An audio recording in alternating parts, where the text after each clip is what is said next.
बुद्ध या सिद्धार्थ गौतम का जन्म लगभग 567 ईसा पूर्व हिमालय की तलहटी के ठीक नीचे एक छोटे से राज्य में हुआ था। उनके पिता शाक्य वंश के मुखिया थे। ऐसा कहा जाता है कि उनके जन्म से 12 साल पहले ब्राह्मणों ने भविष्यवाणी की थी कि वह या तो एक सार्वभौमिक राजा या एक महान ऋषि बनेंगे। उन्हें सन्यासी बनने से रोकने के लिए उनके पिता ने उन्हें महल की सीमा में ही रखा। गौतम राजसी विलासिता में बड़े हुए, बाहरी दुनिया से सुरक्षित रहे, नर्तकियों द्वारा मनोरंजन किया गया, ब्राह्मणों द्वारा शिक्षा दी गई और तीरंदाजी, तलवारबाजी, कुश्ती, तैराकी और दौड़ में प्रशिक्षित किया गया।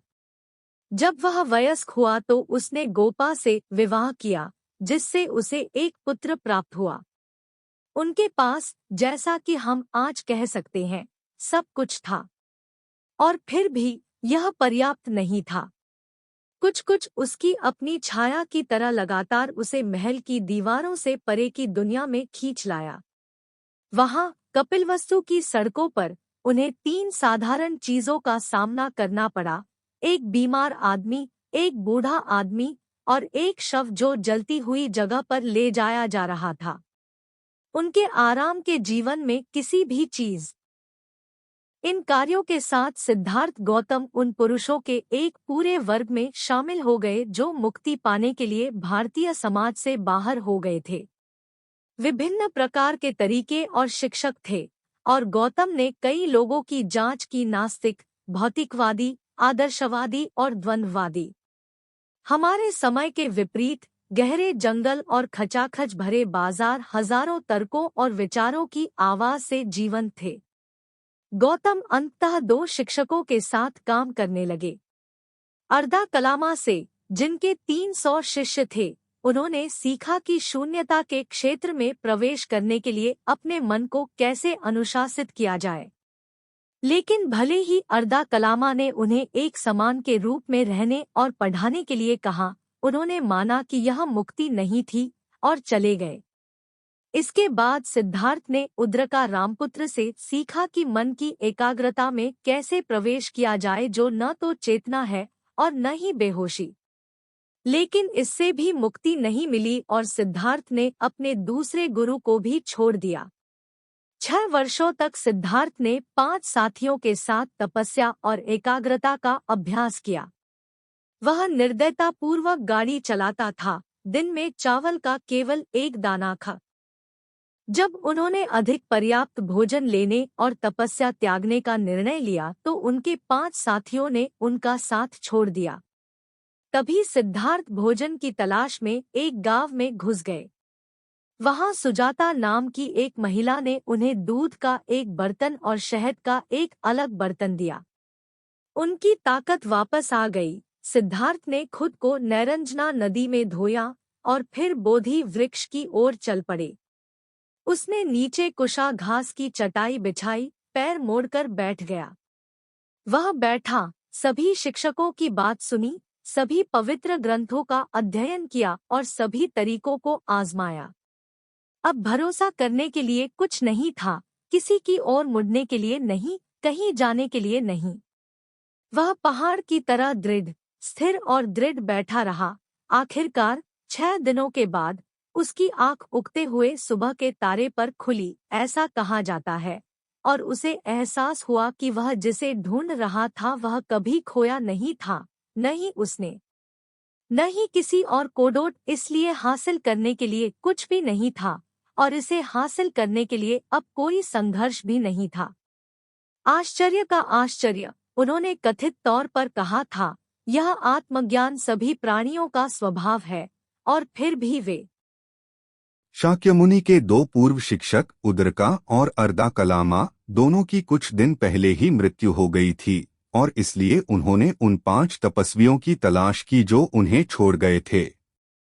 जब उन्होंने उसे बनारस के डियर पार्क की ओर आते देखा तो उन्होंने उसे अनदेखा करने का फैसला किया, क्योंकि उसने अपनी प्रतिज्ञा तोड़ दी थी। फिर भी उन्हें उनकी उपस्थिति में कुछ इतना उज्ज्वल लगा कि वे उठे, एक आसन तैयार किया, उनके पैर धोए, और जब बुद्ध ने पहली बार धर्म का पहिया घुमाया तो उनकी शिक्षाओं को सुना। संबंधित 4 आर्य सत्य क्या हैं? बुद्ध के प्रथम आर्य सत्य में कहा गया है कि सारा जीवन, सारा अस्तित्व दुख की विशेषता है। संस्कृत शब्द का अर्थ है पीड़ा, दर्द, असंतोष। यहाँ तक कि खुशी के क्षण भी एक तरह से दर्द में बदल जाते हैं जब हम उन्हें पकड़ कर रखते हैं, या एक बार जब वे स्मृति में चले जाते हैं तो वे वर्तमान को मोड़ देते हैं, क्योंकि मन अतीत को फिर से बनाने का एक अपरिहार्य, निराशाजनक प्रयास करता है। बुद्ध की शिक्षा अस्तित्व की प्रकृति की प्रत्यक्ष अंतर्दृष्टि पर आधारित है। इच्छाधारी सोच और पलायनवाद की असंख्य युक्तियों। दुख महान है और यह सच है। यह एक नींव है, एक सीढ़ी है जिसे पूरी तरह से समझा जाना चाहिए, न कि इससे बचना या समझाना।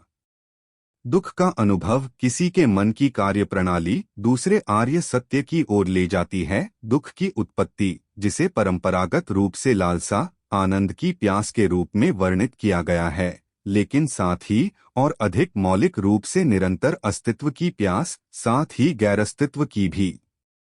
इस प्यास की प्रकृति का परीक्षण दूसरे आर्य सत्य के हृदय तक ले जाता है। स्वयं या मैं का विचार इसकी सभी इच्छाओं, आशाओं और भय के साथ, और यह केवल तभी होता है जब इस स्व को समझा जाता है, और यह अप्रासंगिक प्रतीत होता है कि तीसरे आर्य सत्य दुख की समाप्ति का एहसास होता है।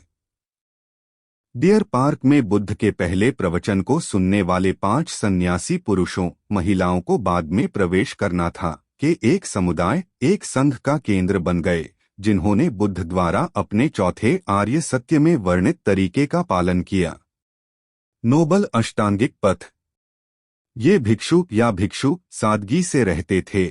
उनके पास एक कटोरा, एक वस्त्र, एक सुई, एक पानी की छलनी और एक छुरा होता था, क्योंकि उन्होंने घर छोड़ने के संकेत के रूप में अपना सिर मुंडवा लिया था। वे पूर्वोत्तर भारत में घूमे, अकेले या छोटे समूहों में ध्यान का अभ्यास किया और अपने भोजन के लिए भीख मांगी।